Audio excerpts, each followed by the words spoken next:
today we are making banana walnut oatmeal cookies. We have the oven preheating to 375 degrees Fahrenheit. 4 overripe bananas here, and we're just gonna mash them with a fork. 2 eggs, 3/4 cup packed brown sugar, half a cup of butter, half a teaspoon of salt, a 1/4 teaspoon of cloves, a 4th teaspoon of nutmeg, teaspoon of cinnamon, and a teaspoon of vanilla extract. So next we're going to add 2 cups of rye flour. We're going to add 3 cups of oats. So it's a little bit too wet, so we're going to add another half cup of flour. We're going to add a teaspoon of baking soda, about a cup of chopped almonds. Stir that in.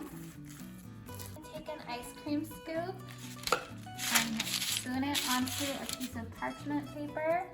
We're going to have extra, but we can always store it in the freezer for later. So we're gonna throw it in the oven for about 25 minutes. I thought that they would spread out a little bit more, but they didn't. So if you want, just make sure you flatten them before you put them in the oven.